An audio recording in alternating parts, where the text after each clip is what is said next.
Olá pessoal, vamos falar um pouco aqui sobre Korah, né? Que, que era de certa forma era da casa de Levi, não se contentando com os ofícios que já tinham, né, as famílias que cuidavam do tabernáculo, ele queria o sacerdócio de Arão, né? Ele era já Moisés cita que ele não se contentava já em ter ser um dos parentes mais ricos e já queria o sacerdócio, né? Gente, ele queria tomar o lugar de Arão.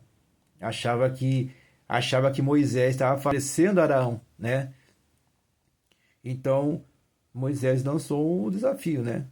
Traz seus incensários para cá. Sem contar que outros também, Datã e Abirão, começaram contra Moisés, porque Moisés achava que Moisés era um tirano. Naquele momento, Moisés ele fez uma coisa surpreendente, né? Ele pediu para Deus que a terra se engolisse e engolisse todos eles juntos. E foi, né? Gente, e depois diz que os incensários, foi a vez de Corá, que os incensários acesos e veio uma grande leva de fogo que consumiu a todos, a qual só Araão permaneceu. Olha só aqui, olha só a audácia de Cora, né? Ele levou um monte com ele para se rebelar contra Moisés. Então aqui, gente, é uma lição que você seja contente com o que você tem.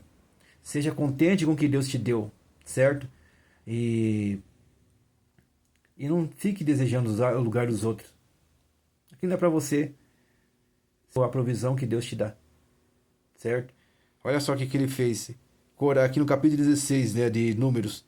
Corá era filho de Itzar, neto de Keirat, bisneto de Levi, junto com Datã e Avirã, e os filhos de Eliabe, e On, e o filho Pelete, descendente de Ruvém. Reuniram-se os homens. Ele reuniu uma tribo também para se levantar contra Moisés. E se rebelaram contra Moisés.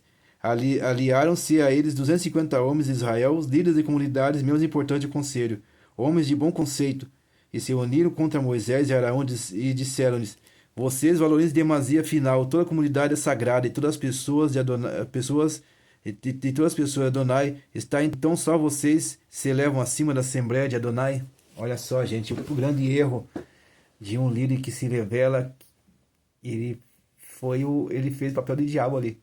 Levou e fez essas palavras ali. Deus fala com todo mundo. Não, Deus não fala. Deus deixou bem claro que vai falar só com Arão.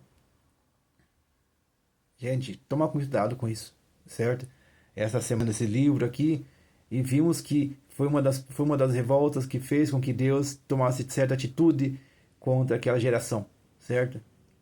Então, gente, primeira coisa, final do capítulo aí com Miriam, que começou a falar de Moisés e Deus deu uma lição nela, né? Fala de Moisés porque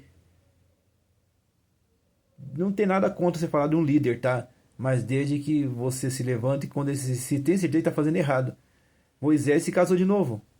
Tem alguma coisa que ele se casar de novo? Não tem nada contra. Não tem nada errado. Ele não está transgredindo nada. Simplesmente foi uma dor de cotovelo que ela começou a declarar palavras que não eram verdade. Aí entrou os espias que fez os pecados mais graves da história de Israel. Tão grave quanto o bezerro de ouro, que Deus fez aquilo ser sentido em geração em geração. Falar mal. Na linguagem original se chama-se Lashon Hara, quer dizer a língua má, a língua maldita. Gente, falar mal dos outros é pecado, certo? Aí as pessoas aí tem certos picaretas que ficam de dizer assim que você não pode se levantar com seu líder. Mas espera aí, a Bíblia diz que eu tenho que denunciar o mal. É o mal. Não, agora no caso desse aqui, você está falando mal de um líder, sendo idôneo, que está sendo idôneo, está sendo correto. Você está falando umas inverdades, umas mentiras que não existem. Fofoca é o que mais tinha. E Deus abomina isso. Deus fumegou praticamente um povo inteiro que se levantou através disso. Matou os espias, ele matou os 10 espias, porque falaram mal, fizeram um relato falso. Aí é por causa de orgulho próprio, porque para eles era conveniente estar no deserto liderando aquele povo. Vocês viram? Então, pensa bem hoje. A mensagem de hoje é: Seja feliz com o que Deus te deu. Agradeça a porção que Deus te deu. Não deseje algo que, fulano passou na minha frente e eu que era para ser, aquilo. Não, não é para você, tá? Seja feliz com o que Deus te dá. A porção que Deus te dá todo dia. A Corá não se contentou em ter um ofício no templo, em cuidar do tabernáculo. Queria ser sacerdote. E não era assim que funcionam as coisas, ok? Boa noite, fiquem com Deus. E shalom para todos.